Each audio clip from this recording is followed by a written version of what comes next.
कुछ अलग मुद्दे पर थी। इसका इस मुद्दे से कोई लेना देना नहीं है और पैनल प्रोड्यूसर से दरखास्त करेंगे कि इसको कृपया सही करवाया जाए। लेकिन अपने कार्यक्रम को मैं आगे बढ़ाता हूं। चलिए सबसे पहले हरीश भारद्वाज जी आपके पास में आऊंगा। जिस तरीके से आरोप आपके ऊपर लग रहे हैं और ये कहा जा रहा है राहुल गांधी ने स्टैंप ड्यूटी की चोरी की है, किस तरीके की प्रतिक्रिया आपकी है? देखिए, मैं इसमें आपको 2 मिनट का समय कुछ ज्यादा चाहूंगा जी। सबसे पहले आज एक सुप्रीम कोर्ट के निर्णय की यहां पर उल्लेख करना चाहूंगा, जिसमें एक किशोर समरीते नाम का एक पूर्व विधायक था, जिसने भारत के युवा सम्राट राहुल गांधी के ऊपर कुछ आरोप लगाए थे कि साहब उन्होंने कुछ गलत काम किया था, किसी लड़की के साथ ये कहा था, ये करा था। लेकिन आज हाई कोर्ट ने उस व्यक्ति के ऊपर 50 लाख रुपए का जुर्माना लगाया कि आपने इस देश के लोगों को गुमराह करने का प्रयास किया, आपने एक नेता की छवि को खराब करने का प्रयास किया। उसके पश्चात आज सुप्रीम कोर्ट में उन्होंने अपील दी कि साहब मेरे को जुर्माना कुछ कम कर दिया जाए या फिर मुझे माफी दे दी जाए। सुप्रीम कोर्ट ने भी उनको नहीं बख्शा।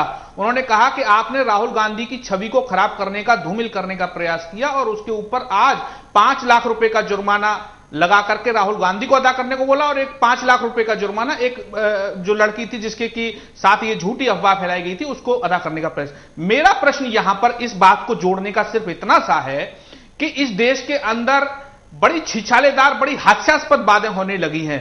जैसा ओम प्रकाश चौटाला का मैंने अभी सुना, ये वही ओम प्रकाश चौटाला हैं जिन्होंने मेहम कांड के अंदर अपने आप को जीतने के लिए एक कैंडिडेट की हत्या करा दी थी। ये वही हत्या का आरोप था उनके ऊपर। देखिए, ये वही ओम प्रकाश चौटाला हैं जिनके ऊपर तथाकथित न जाने टीचर्स घोटाले में कितनी ज्यादा रिश्वत लेने का सीबीआई द्वारा चार्ज फ्रेम किया गया, ये जमानत पर हैं। ये वही ओम प्रकाश चौटाला हैं जिनके ऊपर इस हरियाणा की जनता ने अविश्वास पिछले 10 साल से लगा रखा है और इनके दोनों पुत्र अभय चौटाला और अजय चौटाला न जाने कितने आकंठ भ्रष्टाचार में डूबे हुए थे, जिन्होंने हरियाणा के अंदर न जाने कितने भ्रष्टाचार के नए नए आयाम स्थापित किए थे। इसी वजह से हरियाणा के लोगों ने इनको 10 साल से बिल्कुल सत्ता से बेदखल कर रखा है। ऐसा व्यक्ति जो आकंठ, जिसका परिवार भ्रष्टाचार में डूबा हुआ है, जिसके ऊपर सीबीआई की जांच चल रही है, जो जमानत पर है, जिस पर एक जांच और चल रही है कि इन्होंने ऐसे अधिक संपत्ति अर्जित की है, ऐसा व्यक्ति अगर ऐसे भोले भाले राहुल गांधी जैसे सीधे साधे इंसान जो इस देश के युवाओं के लिए काम करना चाहता है, ऐसे लोगों को शर्म करनी चाहिए कि ऐसे आरोप लगाते हैं, ऐसे घटिया आरोप, जिसमें ये लोग कहते हैं कि साहब राहुल गांधी ने अपने शपथ पत्र में दिखा रखा है उस जमीन को। और मैं आपसे पूछना चाहता हूं, ऐसा तो हमने सुना है कि जमीन जितनी थी उससे कम हुई, स्टाम्प ड्यूटी कम पर तो रजिस्ट्री नहीं हो सकती।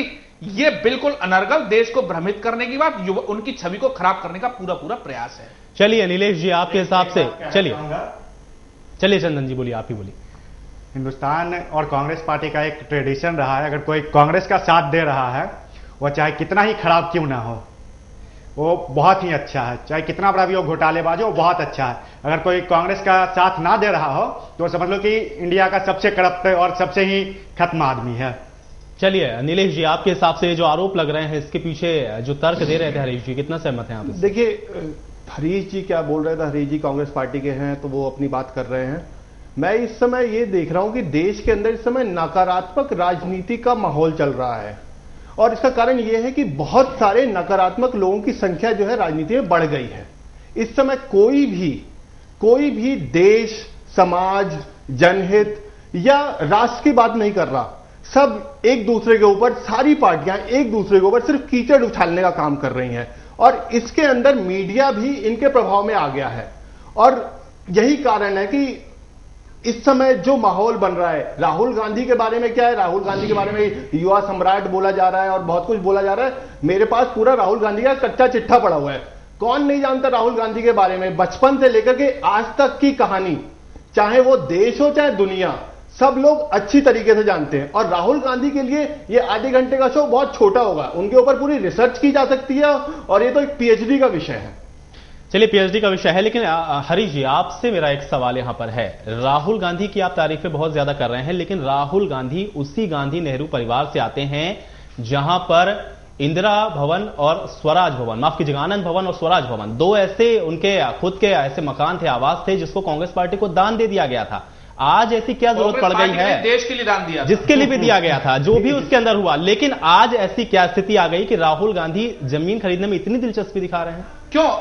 इसमें बुराई क्या है? अगर किसी नेता को, राजनेता को ऐसा लगता है कि वो 6 एकड़ जमीन एक छोटा सा टुकड़ा लेकर के वहां पर खेती करना चाहता है, तो इसमें किसी को आपत्ति क्या है? क्या वो पैसा नंबर 2 का उन्होंने लगाया था? क्या उन्होंने रजिस्ट्री शुल्क अदा नहीं किया था? क्या उनके शपथ पत्र में ये नहीं है? क्या उन्होंने एमपी का जब नॉमिनेशन किया था उन्होंने उसकी घोषणा नहीं की? चेक के माध्यम से उसका पैसा दिया?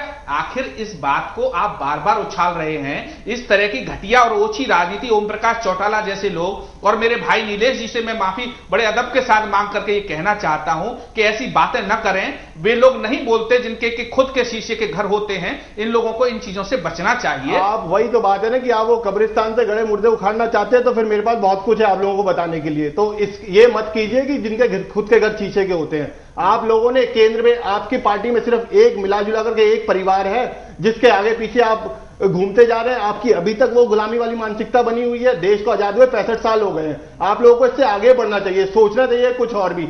आपकी पार्टी में बहुत अच्छे अच्छे नेता हैं, कम से कम राहुल गांधी से अच्छे सचिन पायलट ही मुझे लगते हैं, या मुरली देवड़ा लगते हैं। आप उनके आगे नहीं घूम फिर के आपको एक नजर आ रहा है तो राहुल गांधी जी, सोनिया गांधी जी, वो जो आपने एक दामाद बनाया हुआ पूरे इस देश के अंदर हो गए हैं। कांग्रेस पार्टी को 10 वर्ष से इस देश के अंदर लोकतांत्रिक रूप से इस देश के लोगों ने जनादेश दिया है। 2-3 भारतीय जनता पार्टी को 10 वर्ष से नकार रही है। 2-3 साल से आप स्वीकार करिए। 2-3 साल से जो इस समय आपका हालत है और उनके परिवार को अनर्गल इस तरह से बदनाम करने का प्रयास ना करिए। बहुत शोर मचाते हैं, आप बहुत शोर मचाते हैं। आप काम की बात नहीं कर सकते हैं। आप क्या कर रहे हैं, क्या नहीं कर रहे हैं, चलिए पिछले 2-3 साल के अंदर जो हालत है आपकी, आप कहिए ओम प्रकाश चौटाला के साथ है भारतीय जनता पार्टी। ओम प्रकाश चौटाला, नीलेश जी और हरीश जी, माफी चाहूंगा आप लोग यहाँ पे रोक रहा हूँ इस वक्त। चला एक छोटे से ब्रेक का, ब्रेक के बाद लौटेंगे, चर्चा जारी रहेगी।